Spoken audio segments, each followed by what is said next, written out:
recording is on. Listo. Entonces, damos al inicio a la clase de hoy día. Hemos estado esperando un poco. En total somos más o menos 10, entre 9, 10 participantes. Me imagino ya se estarán acoplando las próximas clases. Ya, muchachos, así que no se preocupen. Quien les habla es el ingeniero Joshua Silva, especialista en protecciones eléctricas, especialista también en seguridad eléctrica, con especialización y diplomado en lo que es la NFPA 70E. Y justamente vamos a tocar hoy día sobre este tema, sobre esta normativa, ¿ya, muchachos? Muchos de nosotros hemos trabajado ya anteriormente con estas normativas internacionales, y entre todas las normativas internacionales como la OSHA o algunas otras que existen, una de las más rigurosas, una de las que están más presentes en la industria, al menos acá en el Perú, es la normativa NFPA 70E. Así que conocerla es clave, es vital, es súper importante para los especialistas en sistemas eléctricos, no solo para los que desean conocer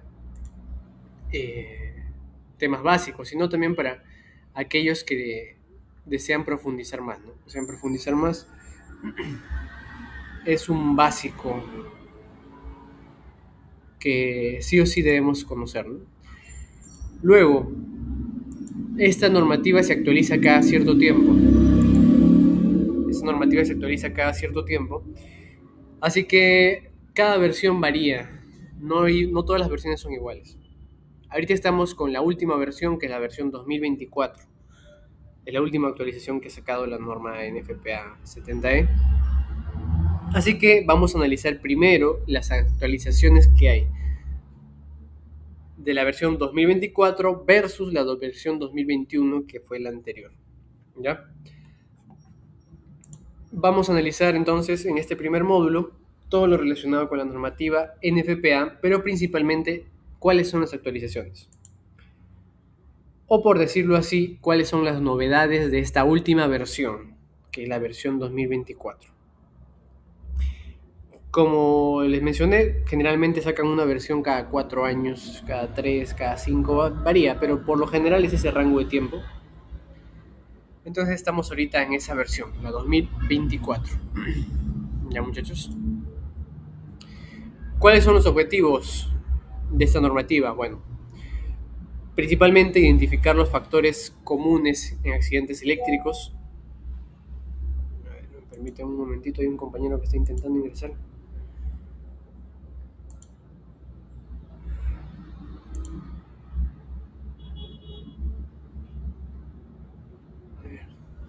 Ya me parece que ya ingresó todavía. Ya, entonces continuamos. Continuamos. Entonces el objetivo principal es identificar factores comunes en accidentes eléctricos, luego explicar las definiciones. Ustedes saben que en temas de seguridad eléctrica hay conceptos propios de este mundo de la seguridad y de la higiene ocupacional. Entonces, definir qué significan estos conceptos, ¿no? Definir qué significan estos conceptos. Luego, comprender las definiciones de frontera de aproximación. Eso vamos a ver en este módulo. Ustedes saben que cuando se refiere a fronteras de aproximación nos referimos a la distancia mínima y distancia máxima en la cual uno puede trabajar con seguridad, ¿no? O sea, ustedes saben que excederse de esa frontera de aproximación puede generar que se pierda el aislamiento del aire y puede terminar en un contacto indirecto, o de lo contrario un contacto directo con la energía, ¿no? Esto de frontera de aproximación es especialmente importante cuando vemos lo que es sistemas de potencia, media y alta tensión. ¿Por qué? Porque cuando hablamos de media tensión estamos hablando de niveles de tensión muy altos, miles de voltios. Entonces, por norma, más o menos la distancia de seguridad por cada 1000 voltios es 1 centímetro, ¿no? Entonces, si estamos hablando de 220 kV, la distancia de seguridad son más de 2 metros. Entonces, vamos a ver todo eso, vamos a entender eso, lo que tiene que ver las fronteras de aproximación. Vamos a entender paso a paso cómo funciona esta normativa, la NFPA 70E. vamos a analizar desde el punto de vista de esta norma los distintos casos de accidentes eléctricos. Vamos a ver también la severidad de estos accidentes eléctricos. Casos como, por ejemplo, qué pasa cuando ocurre un arco eléctrico, qué pasa con el cuerpo humano cuando ocurre un arco eléctrico, qué se considera como explosión eléctrica. Algunos no conocen ese término, pero también es interesante. Por ejemplo, explosión eléctrica, para soltárselas nomás, explosión eléctrica es cuando, por ejemplo, se sobrepasa cierta intensidad, en el caso de barras de cobre, por ejemplo, y esas barras se fragmentan en miles de pedazos y produce una explosión eléctrica. Entonces, algunos no saben, pero un traje antiarco normal no te protege contra una explosión eléctrica, porque esos fragmentos de cobre a alta velocidad muchas veces es como metralla, que termina sobrepasando los trajes básicos de arco eléctrico. Entonces vamos a ver todo eso. Vamos a profundizar en este tema de la seguridad eléctrica, un tema muy bonito, pero no solo bonito, un tema que es muy importante, especialmente para los que lideramos equipos de trabajo, porque no solo tenemos en las manos nuestras vidas, ¿no?, sino también las vidas de nuestros compañeros. El hecho de que ellos regresen a casa, que vean a sus familias, que regresen enteros, es muy importante. Aquí en Lima cada vez se hace más hincapié en este tema de la seguridad, pero en provincia es aún más. Si tú vas a una mina, por ejemplo, he tenido la oportunidad de trabajar en Las Bambas, en Antamina, haciendo servicios con algunas empresas. Entonces ahí el tema de la seguridad es mucho más exigente, ¿no? Para los que han trabajado de repente en metro, en línea 2, línea 1, también saben que ahí la seguridad es mucho más exigente, ¿no? Entonces a eso apuntamos, a la excelencia. Pero no solamente a la excelencia operativa, ¿no? Hacer un buen trabajo, que nos den el like, ¿no? No solamente eso, muchachos. Apuntamos a hacer un buen trabajo, pero hacerlo con seguridad. Porque nadie te va a dar un premio por hacer un excelente trabajo y al final te accidentes. En cambio, lo que define a un verdadero especialista es hacer un excelente trabajo con seguridad. Entonces, esa parte de la seguridad siempre va a ir ligada a un trabajo, a un buen trabajo que hagamos, ¿no? El tema de la seguridad. ¿Qué también vamos a ver? Vamos a ver cuál es la definición de persona calificada. A veces decimos persona calificada. ¿Qué quiere decir? Bueno, hay definición exacta de esta palabra y también la da esta normativa. La norma NFPA 70E define qué es lo que es una persona calificada. Y vamos a ver distintos temas. Simplemente acá estamos dando un pequeño preámbulo de lo que vamos a tocar hoy día. Ya, muchachos, vamos a ver si hay alguien más que se ha conectado. Está el ingeniero José, Alex, Carlet. Faltan algunos todavía. Bueno, de seguro se van a ir acoplando ya a la sesión. Ya, muchachos.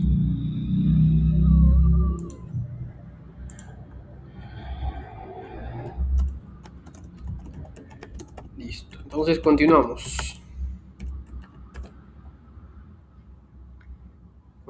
Continuamos. Ya, vamos a analizar primero los conceptos de esta normativa, ¿no? ¿Qué es la norma NFPA 70E? Bueno, es una normativa internacional. Cuando hablamos de normativa, hablamos de un estándar, algo que es igual en muchos países. Entonces, ¿por qué se crea esta normativa? Esta normativa se crea porque había la necesidad de estandarizar muchas cosas en el sector eléctrico. Había que estandarizar qué era, por ejemplo, un accidente eléctrico, qué medidas se tomaban ante un accidente eléctrico, qué riesgos, qué significa riesgo, qué riesgos existen, fronteras y tantas cosas, por ejemplo, relacionado con EPPs. Habían varias cosas que tenían que estandarizarse, porque existían diversas marcas, existían diversas teorías, diversos conceptos, diversos manuales, pero no había un estándar. Entonces, en el año 1979 se publica la primera edición de esta normativa. Lo hace una organización, un ente que regula esta normativa, es un ente internacional. y se crea la primera edición en 1979 y se conoce como norma NFPA 70E. Existe norma NFPA para otras cosas, de hecho que sí. Existe norma NFPA 50, 81 creo también, pero la que rige lo que es seguridad eléctrica es la 70E. Y esa, la 70E, se crea en el año 1979, la primera publicación, la primera edición. Luego, en el año 1981 y el año 1988, se publican varias ediciones nuevas, varias actualizaciones entre ese rango de tiempo. Y se empieza a definir varias cosas. Por ejemplo, se empieza a definir lo que es el enfoque en cuanto a peligro, qué es un peligro, qué es un choque eléctrico, qué es un arco eléctrico. Se empiezan a definir varios conceptos. Se adicionaron secciones con requisitos relativos a seguridad y a buenas prácticas de trabajo, mantenimiento seguro. Entonces ahí se empieza a implementar poco a poco diversos conceptos como son los permisos de trabajo, como son la evaluación de un entorno seguro. Todo eso fueron secciones que se fueron añadiendo. No estaba en la primera edición, pero fueron actualizaciones que fueron añadiéndose. Luego, en el año 1995, la NFPA incorpora lo que les dije, ¿no? Por primera vez el tema del arco eléctrico, en 1995. Ya se conocía sobre este fenómeno, de hecho que sí, ya se conocía porque arco eléctrico ha habido desde que manejamos la electricidad, desde los rayos, es un arco eléctrico. Entonces, se conocía, pero no se había normado medidas de seguridad contra arcos eléctricos. No había normativas, o sea, había normativas, pero no había estándares. ¿Ya, muchachos? Entonces se incorpora a esos estándares también en la norma NFPA 70E a partir de 1995. Luego, en el año 2000, se empiezan a hacer revisiones relacionadas a lo que vamos a ver hoy día, ¿no? Las fronteras de arco eléctrico, hasta dónde es seguro acercarse sin que ocurra un arco eléctrico. Ya que estamos hablando de lo que les dije, ¿no? De niveles de tensión de media o alta tensión, donde el tema del arco eléctrico es súper crítico. En baja tensión no es tan crítico un arco eléctrico, porque no es que sea común encontrar arcos eléctricos en baja tensión. Hay chispazos, cosas así, ¿no? Pero un arco eléctrico propiamente dicho, no. Entonces, esas informaciones, esos anexos relacionados con frontera de arco, que es, como les dije, la distancia máxima a la que te puedes acercar sin romper o sin generar un arco eléctrico, y también la frontera máxima de distancia que tienes que estar para estar seguro ante un arco eléctrico. También los estándares relacionados con los EPPs que debes utilizar ante un arco eléctrico. Todo eso se empezó a partir de la edición del año 2000. A partir de la edición del año 2000.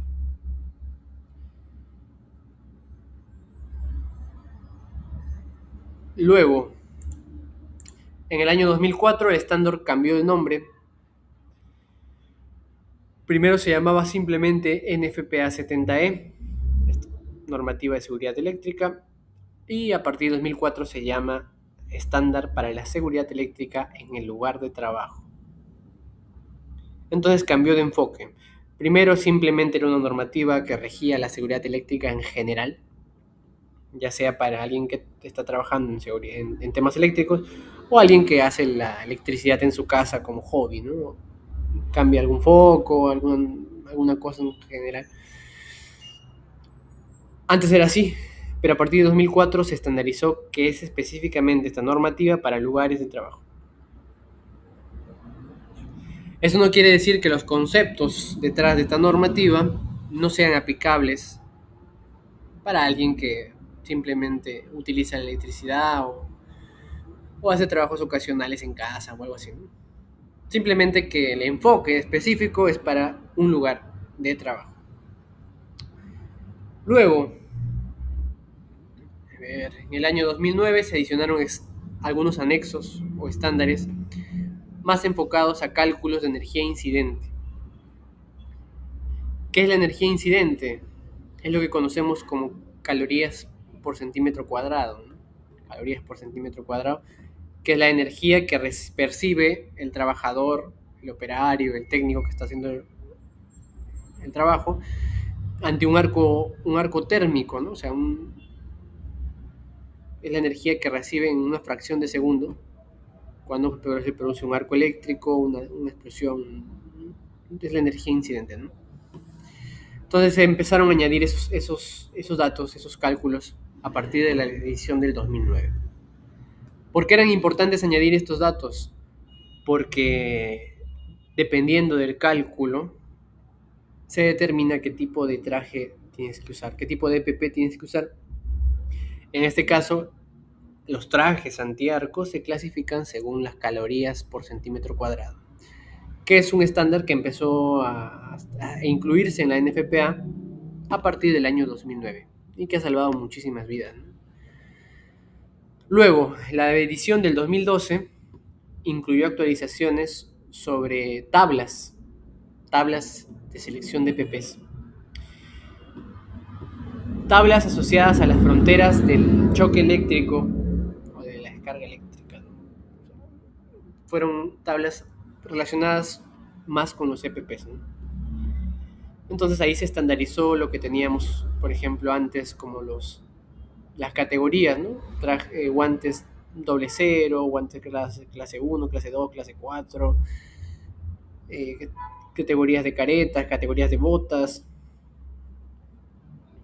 Todo eso se estandarizó. O sea, ya existía, de hecho que sí, pero se estandarizó y se incluyó esas tablas en la normativa, ¿no? Sin embargo, estos estándares existen desde hace mucho, ¿no? Simplemente se van actualizando, se van mejorando, se van incluyendo nuevas cosas, ¿no? Vemos entonces que esta normativa no es una normativa estándar, ¿no? No es como algo inamovible, no es como la Constitución, la Biblia o algo que va a ser lo mismo siempre, ¿no? Sino que es algo que se actualiza a medida que avanzan las tecnologías, ¿no? La energía eléctrica cada día avanza más, cada año se inventan muchas nuevas tecnologías relacionadas con energía eléctrica, lo que hace que nos enfrentemos, que los ingenieros, los especialistas nos enfrentemos a nuevos peligros asociados a la seguridad eléctrica. Entonces siempre se va a actualizar y como especialistas tenemos que siempre estar al tanto de las actualizaciones. Siempre tenemos que estar actualizados. Recuerden que hablar de seguridad estamos hablando de nuestras vidas, ¿no? Nuestras vidas y la de nuestras familias, porque un accidente no solo afecta a la persona que lo sufre, sino también a la familia. Hijos, padres, madres, esposa, pareja. Entonces, estar actualizado es estar seguro. ¿Ya, muchachos? Por eso es que en muchas empresas ahora se exige llevar estos cursos de especialización en la normativas de seguridad, ya sea la OSHA o la NFPA 70E, ¿no? Pero se exige. Igual, si desean ascender, o sea, buscar puestos de supervisión, liderar equipos, algo indispensable es también conocer sobre estas normativas.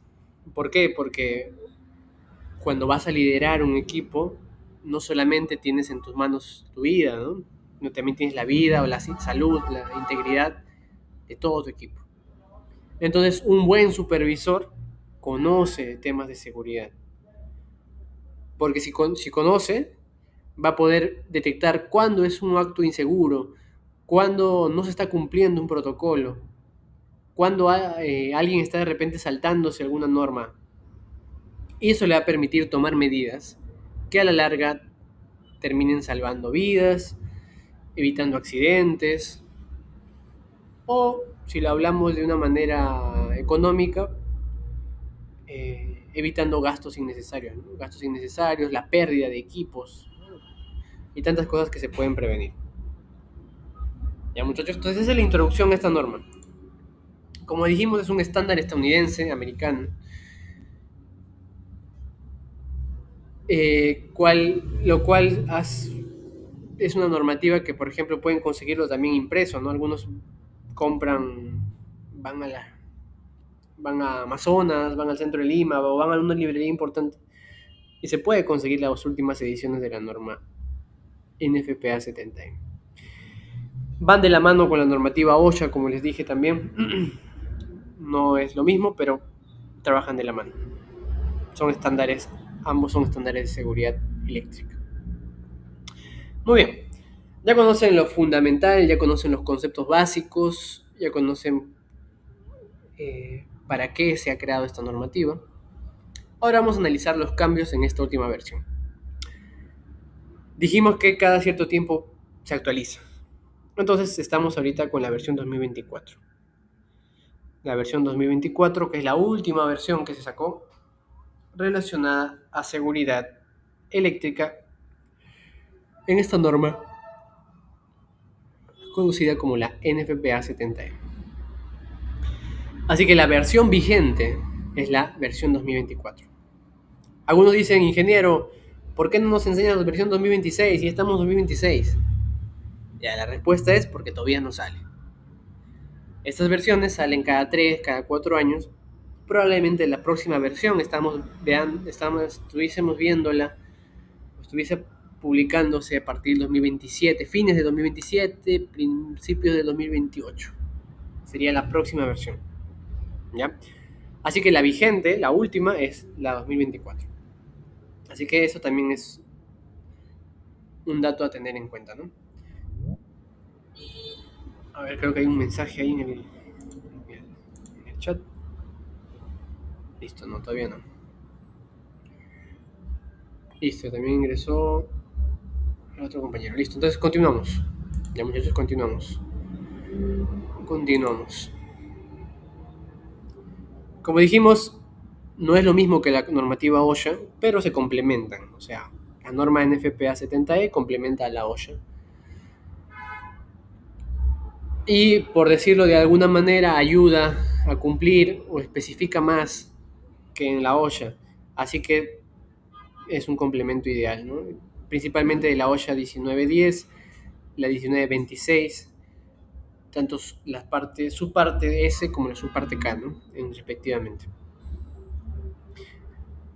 Luego, dijimos que dentro de esta normativa se encuentra información al nivel experto o información profunda sobre temas relacionados a prácticas de trabajo seguro o a requisitos especiales para operar ciertos equipos, hacer mantenimiento, todo relacionado con la parte eléctrica. Entonces todo eso se ve en esta normativa. Luego también presenta anexos. Presenta anexos que son hojas adicionales que se especifican para ciertos tipos de cosas, ¿no? Por ejemplo, para equipos de protección personal, diseño eléctrico, control del riesgo, seguridad, desempeño humano. Entonces tiene anexos para prácticamente cada tema, ¿no? Cada cosa. Luego, esta norma es fundamental, como les dije, ¿no? No es una norma que podamos pasar por alto, es una norma básica para cualquiera que tiene interés en buscar la seguridad, ¿no? Buscar la seguridad, prevenir accidentes, delegar bien las responsabilidades, ¿no? En caso de liderar equipos y evitar pérdidas relacionadas a seguridad eléctrica. Algunos dirán, ingeniero o profesor, ya, yo tengo el Código Nacional de la Electricidad, el Código Peruano Nacional de Electricidad, ¿es lo mismo? No, es diferente. ¿El Código Nacional de Electricidad es válido? Sí, pero no es tan profundo como una normativa internacional, que es la NFPA 70E. Es válido, sí, de todas maneras, pero en muchos casos ha quedado desactualizado, en muchos casos termina siendo un poco ineficiente, ¿no? O no tan específico. Por ejemplo, si tú vas al Código Nacional de Electricidad y quieres ver algo relacionado con, por ejemplo, temas de seguridad relacionados con pruebas eléctricas, cómo negar de manera segura relacionado a pruebas eléctricas, no lo vas a encontrar, ¿no? O si encuentras, encontrarás un párrafo, ¿no? En cambio, en la NFPA 70E o en la OSHA, que son normativas internacionales, hay anexos específicos para bueno, para la mayoría de temas eléctricos. Así que eh, tiene o sea, abarca un amplio espectro, ¿no? Mucho mayor que las otras normativas, ¿no? Así que es vital. No decimos que es algo que se puede hacer, que de repente si es que tengo tiempo, si es que... No. Un verdadero especialista o un verdadero líder en lo que es el rubro eléctrico, o alguien que aspira de repente a liderar equipos, a tener a su mando cuadrillas de técnicos, a ingenieros, tiene que conocer esa normativa. Es sí o sí, es un básico, básico. Y como les mencioné anteriormente, se exige cada vez más que los especialistas cuenten con certificaciones relacionadas con estas normativas. Por ejemplo, si vas a trabajar en una mina y tienes un certificado en seguridad eléctrica bajo la NFPA 70E o bajo la OSHA, tu CV pesa mucho más que alguien que no sabe cómo llenar un ATS, no sabe cuál es la frontera de arco eléctrico, no sabe nada de PPs, porque cada vez se da más importancia a este tema de la seguridad. Y en seguridad se tienen términos, ¿no? Se dice, por ejemplo, ¿no? Se menciona lo de cero accidentes, y cada vez más el enfoque es hacia eso. Hacia la excelencia, sí, pero hacia la excelencia orientada o de la mano de la seguridad. Entonces, ¿cuáles son las actualizaciones? Tenemos una actualización específica en el artículo 110. Estamos hablando de la versión 2024 versus la versión 2021. Entonces se actualizó el artículo 110 de la norma NFPA 70, que se orienta a los requisitos generales aplicables a las prácticas de trabajo seguro. Se hizo un cambio en el alcance. En la sección 110.2 hay ciertos cambios, en la 110.3 y 110.4 también. ¿Qué se cambió? Se cambió la prioridad o el alcance, como les acabo de decir, ¿no? El texto ahora dice que un empleador debe establecer, documentar e implementar una política de trabajo eléctricamente seguro que haga lo siguiente. Ya vamos a seguir analizando. Listo, 110.2 dice, requiere que la eliminación de riesgos sea la primera prioridad en la implementación de prácticas de trabajo seguro relacionadas con la seguridad. Luego se agregó una nueva nota informativa. Estamos hablando del artículo 110. Esta nota indica que la política de condiciones eléctricamente seguras podría documentarse en el programa de seguridad eléctrica del empleador o en el sistema de gestión del empleador o documentación similar. Entonces esta nota indica que es responsabilidad del empleador mantener la documentación, o sea, mantener agendada la documentación asociada a los programas de seguridad eléctrica, ¿no? ¿Dónde lo debe hacer? En el sistema de gestión que utilice o alguna documentación similar, ¿no? Luego, hay una excepción. Se cambió, antes decía, ¿no? Operación normal de equipos eléctricos, y se cambió el término por condición de operación normal. ¿Qué enfatiza este cambio en el artículo 110.2? Enfatiza que ahora hace más referencia al equipo eléctrico. Además de las condiciones a que habían antes, se enfatiza en que el equipo es el que tiene que estar correctamente instalado, mantenido y regulado. Luego se añadió que el equipo está clasificado para la corriente de falla a la que se va a enfrentar, ¿no? Y se añadió una nota informativa, que es la nota informativa número 2, en la que se hace referencia a la NEMA GD1 2019 de evaluación de equipos eléctricos dañados por agua, ¿no? Entonces son actualizaciones. Pueden parecer términos pequeños, pero en realidad se enfatiza ciertas cosas que no hacía la versión anterior, ¿no? Estamos tocando algunos artículos, ¿no? Luego, la 110.2b, hay una nueva excepción en la cual se indica que puede funcionar un medio de desconexión energizado o algún elemento de aislamiento que al final termine logrando una condición de trabajo eléctricamente segura, ¿no? No se exigirá que el equipo que suministre los medios de desconexión se coloque siempre que se realice una evaluación de riesgo y no se detecte ningún riesgo inaceptable.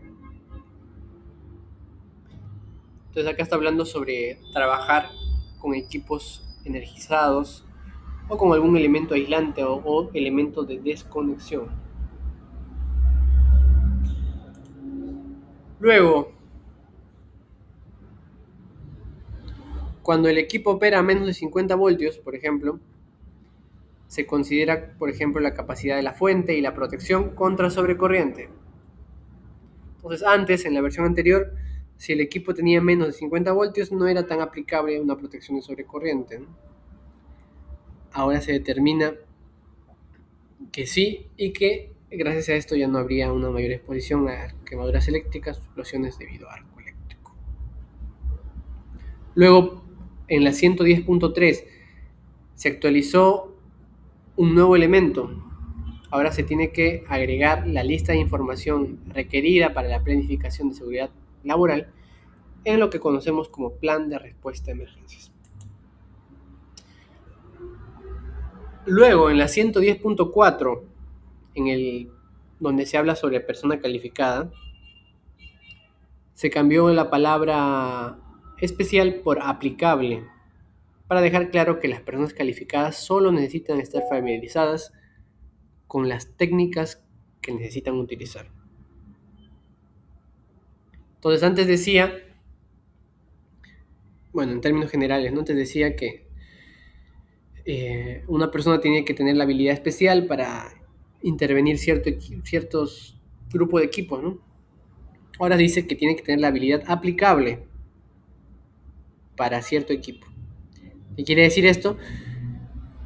Que solo es vital que la persona conozca del equipo que va a intervenir. Por ejemplo, si yo soy especialista en subestaciones eléctricas, soy personal calificado para intervenir en subestaciones eléctricas. No es necesario que yo conozca sobre líneas de distribución, conozca sobre transformadores. Simplemente tengo que tener la habilidad aplicable para la técnica, el equipo o lo que necesito utilizar, ¿no? Y se cambió el término. Antes decía puede, ahora se cambia como por la palabra deberá, haciendo referencia a que es obligatorio. Entonces, ahora dice, una persona calificada deberá tener las habilidades necesarias, las habilidades aplicables necesarias para el trabajo. Antes decía puede, entonces hacía bastante ambigüedad, ¿no? Entonces también es un cambio que se hizo. Luego, en el 120.5 sobre localización de fuentes, se mencionó una condición es una condición de peligro, ¿no? En el caso de fuentes energizadas. Y se actualizó algunas notas informativas, son notas pequeñas sobre cómo localizar e identificar situaciones en el que el conductor de neutro, pueda terminar transportando también energía eléctrica después de que las fases hayan sido desenergizadas. Y eso pasa, ¿no? Hay un retorno por el neutro, cierta corriente remanente o el transformador está magnetizado y hay cierta energía en el neutro. Entonces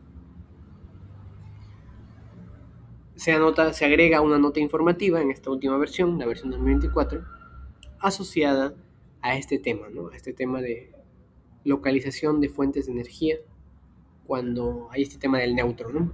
Y las fases han sido desenergizadas. Muy bien, la 120.5 se actualizó el tema de energía almacenada.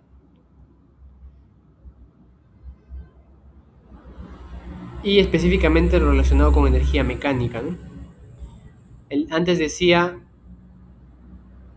en la medida de que el circuito no pueda ser energizado involuntariamente, ahora dice, relacionado con otras fuentes de energía, deben ser bloqueadas o aliviadas en la medida de que el circuito no pueda ser energizado involuntariamente. Entonces se agrega este tema de las energías almacenadas, que por ejemplo en el caso de interruptores de potencia, equipos así, que tienen carga por resorte, tienen algún mecanismo, puede ser accionado involuntariamente.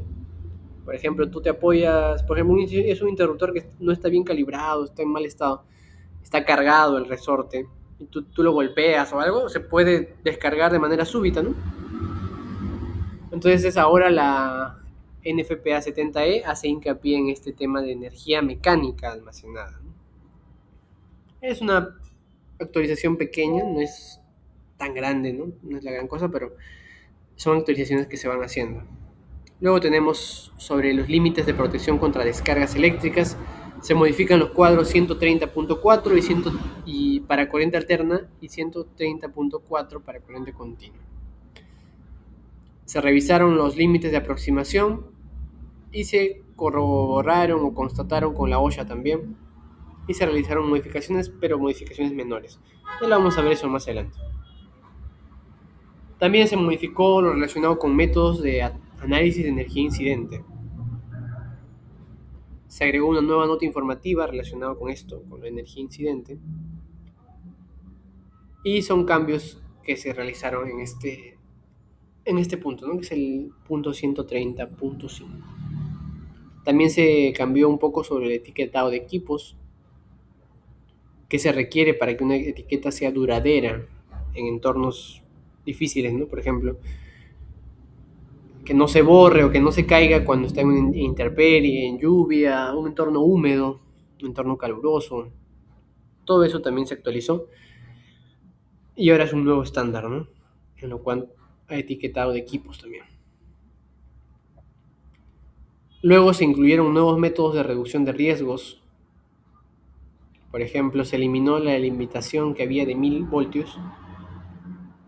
Antes, el mínimo que se había para protegerse contra arco eléctrico era 1000 voltios. Ahora se incluyen voltajes por debajo de este valor, porque se ha dado muchos casos de exposición a arcos eléctricos a menos de 1000 voltios, ¿no? Entonces ahora ya se dispone de una clasificación que incluye valores menores a 1000 voltios. En cuanto a tablas me refiero, ¿ya? En cuanto a tablas y estándares. Luego también, antes, en cuanto a la protección auditiva, en la versión 2021 se decía que debes utilizarla mientras estás trabajando, la protección auditiva, ¿no? Trabajando en un entorno ruidoso. Y siempre que se trabaje dentro del límite del arco eléctrico, ¿no? Ahora el término dice que es un riesgo, un peligro y tiene que usarse protección auditiva independientemente si la persona está dentro del límite, ¿no? Por ejemplo, no sé, el límite sea 6 metros. Antes, fuera de ese rango, no había obligación de utilizar protección auditiva, ahora sí, porque está trabajando en un entorno con una posibilidad de que ocurra una explosión o también que ocurra un arco eléctrico, ¿no? Entonces, cada vez se va puliendo detalles. Son cosas pequeñas, es importante que se conozcan. Igual se les va a pasar el PPT al finalizar, así que pueden también repasarlo. Las clases también quedan grabadas, así que también si desean pueden pasarlo, repasarlo, compartirlo. La idea es que más personas también conozcan, ¿no? Luego también se cambió un término asociado a los guantes aislantes.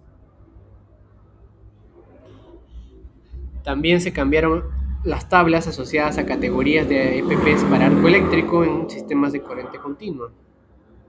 Se eliminó una parte de la tabla, se actualizaron parámetros relacionados a niveles de corriente continua. Luego se actualizó temas relacionados a los circuitos de reconexión después de que se active una protección. Se agregó el término que debe hacerlo una persona calificada y se eliminó la palabra de repetitivo, lo que podría interpretarse como que se puede realizar una energización, una reenergización, al menos una vez antes de determinar la causa. Antes era algo que tenía que hacerse de manera repetitiva, ¿no? Sin embargo, ahora se hace esa concesión también, ¿no? Al menos una vez se puede hacer una reconexión antes de determinar la causa. ¿Esto en dónde aplica? Bueno, esto aplica en lo que es líneas de distribución. Ustedes saben que en líneas de distribución a veces hay fallas por descargas pequeñas, ¿no? A veces hay fallas porque una rama se cae, un ave se posa, un roedor, o cualquier cosa, ¿no? Entonces son descargas, por ejemplo, también descargas atmosféricas, rayos.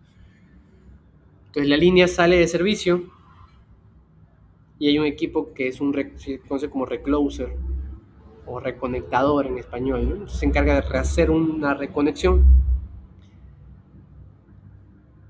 de manera automática, ¿no? Entonces ahora el estándar también permite eso, ¿no? Permite que al menos una vez se haga una reconexión.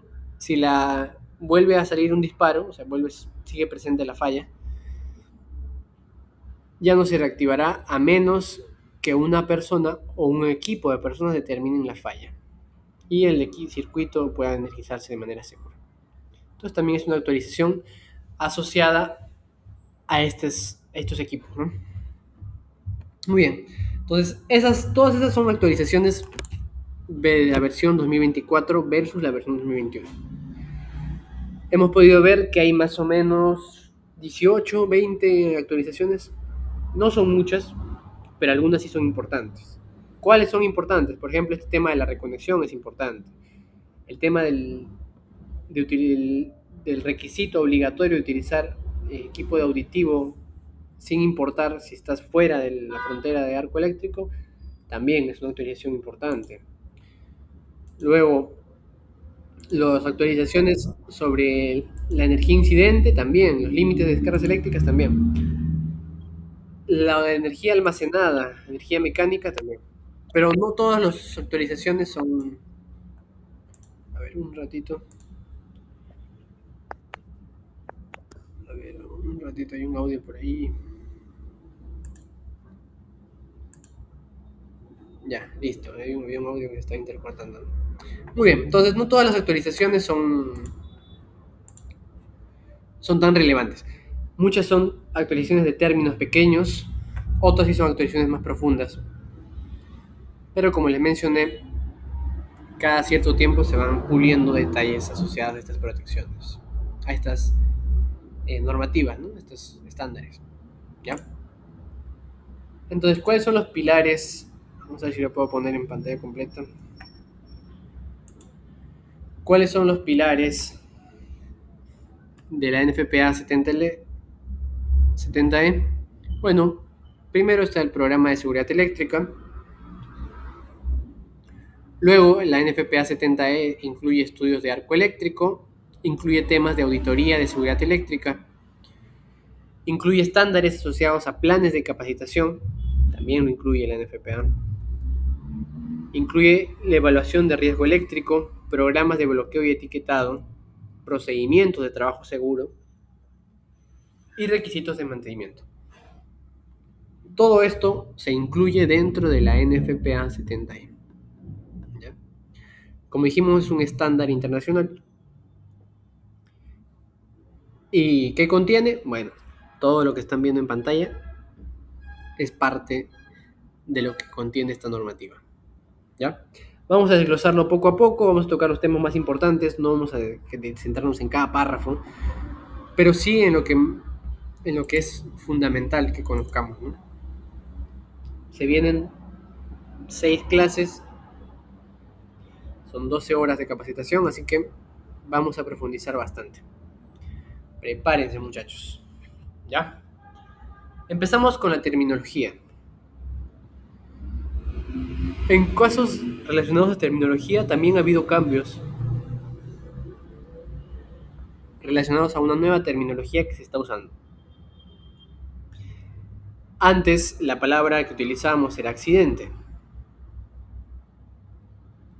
Ahora la terminología dicta que se utilice la palabra incidente. ¿Ya? Es la nueva terminología. Así que cuando ustedes mencionan accidente eléctrico, no. término correcto ahora, según la NFPA 70E, es incidente eléctrico. ¿Ya? Incidente. ¿Por qué incidente y por qué no accidente? Porque la palabra accidente se puede confundir con otro tipo de accidentes. Por ejemplo, tú dices, ha habido un accidente. Entonces puede ser alguien se ha golpeado, alguien se ha caído, alguien se ha roto la uña. Todo puede categorizarse como accidente. Pero si utilizas el término un incidente eléctrico, el término es mucho más preciso. Entonces por eso es que ha habido un cambio. Los especialistas que ya conocen de estos cambios los utilizan, pero muchos todavía no. Así que si ustedes desean estar al día con las normativas, empiecen a utilizarlo en sus ATS, en su IPRC, coloquen, en vez de accidente, coloquen la palabra incidente, ya que es el estándar que se utiliza. Luego, la palabra accidental se ha cambiado por no intencional, ¿ya? Que se entiende mucho mejor.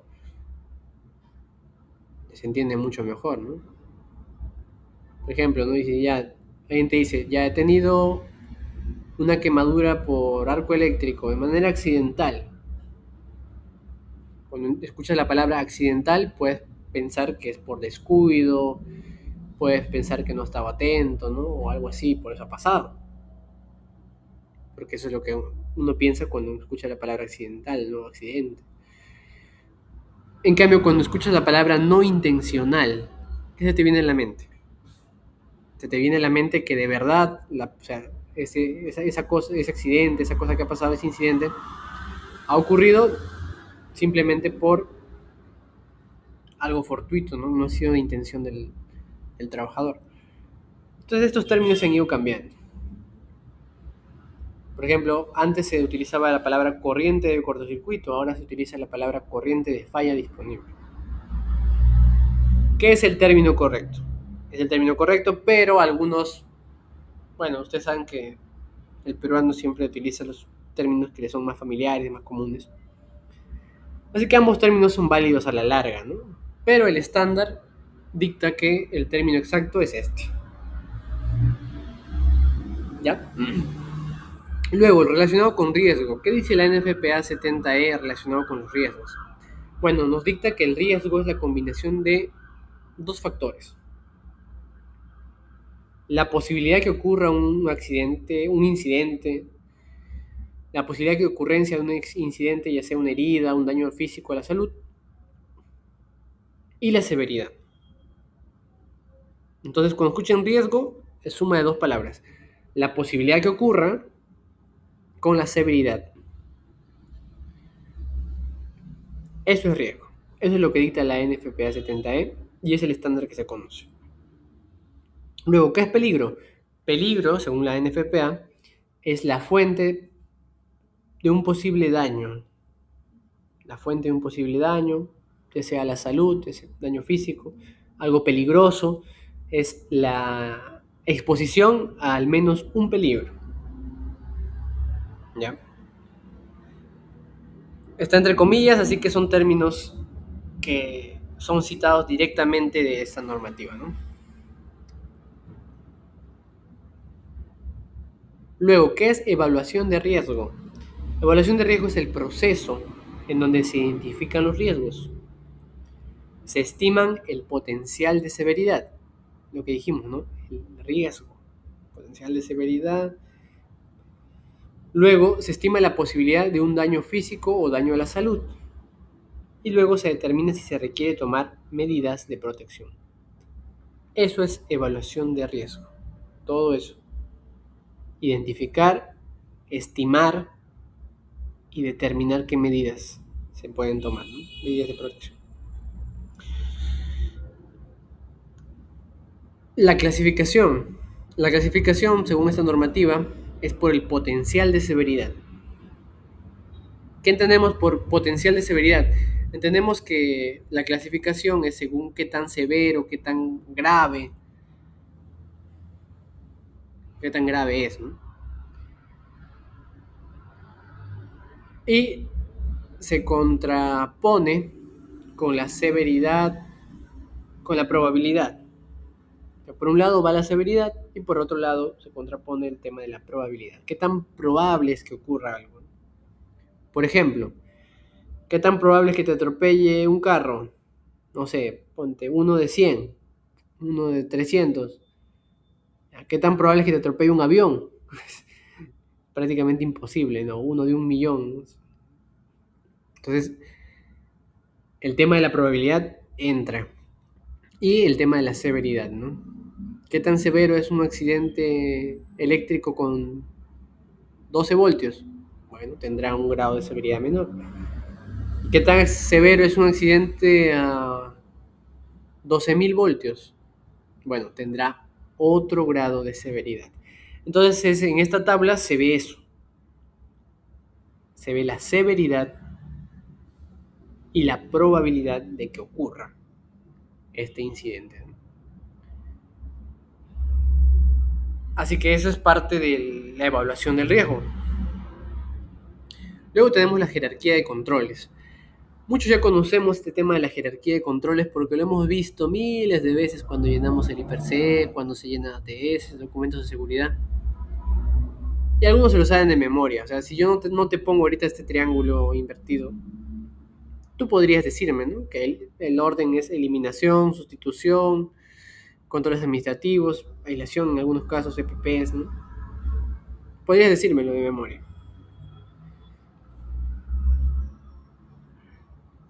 Y hay algunas variaciones. Por ejemplo, en otras normativas se incluye controles de ingeniería. En otros estándares no se coloca la palabra aislación. Pero en el caso de la NFPA 70E, sí. Esta es la jerarquía de controles de la NFPA 70E. ¿Ya, muchachos? Entonces algunos me dirán, ingeniero, ¿no se parece al triángulo que sale en mi IPRC? Ya, pues, tu IPRC no está basado en la NFPA 70E. Está basado de repente en la OSHA, en alguna otra normativa, de repente el Código Nacional de Electricidad. Pero la jerarquía de controles que dicta la NFPA 70E es así. Eliminación, que hace referencia a remover el peligro, eliminar el peligro. Luego, sustitución, que hace referencia a reemplazar el peligro por otro de una severidad menor. Luego está aislación, que hace referencia a aislar al personal del peligro. Por ejemplo, en aislación está utilizar... ¿Cómo podemos explicar aislación? Por ejemplo, en el caso de los que hacen trabajos de voladura, su peligro es que mueran por proyecciones de piedra, que no puedan salir a tiempo y termine estando cerca del radio de voladura, ¿no? Y terminen ocurriendo un accidente relacionado con proyección de rocas, descargas de partículas, ¿no? Caída de partículas. Entonces ese es el peligro. ¿Qué es aislación en este caso? Aislación es mantener la distancia fuera del rango de voladura, ¿no? Entonces ahí estás aislando al personal del peligro, que sería la descarga, la caída de rocas, las proyecciones de partículas a velocidad, ¿no? Entonces eso es un ejemplo de aislación. Y así, para cada tarea de abajo también hay su aislación. No se conoce mucho o no se utiliza mucho porque no los IPRCs, la mayoría no están basados en esta normativa. Pero es importante que lo conozcan. Si de repente trabajan o han trabajado en alguna empresa americana, por ejemplo, alguna minera que tiene capitales americanos, o que trabaja bajo estándares americanos, saben que ellos utilizan este tipo de normativas, ¿no? Por ejemplo, si vas a trabajar, no sé, podría decir Plus Petrol, no sé, creo que tiene parte de capital americano, ¿no? O si vas a trabajar de repente en Quellaveco, bueno, Quellaveco creo que no es 100% americano, ¿no? Pero hay mineras que son de capital americano en el Perú. Entonces ellos utilizan estándares americanos. Y como les dije, la NFPA es la normativa o el estándar que se utiliza en esos casos, ¿no? Luego, controles administrativos. ¿Qué hace referencia cuando utilizas en la jerarquía de controles administrativos? Es un cambio en la forma en que se realiza el trabajo, ¿no? En esto de controles administrativos entra lo que es controles de ingeniería, todo está junto ahí, ¿ya? Luego, el último paso de la jerarquía de controles, el paso menos efectivo, es el uso de PPPs, ¿no?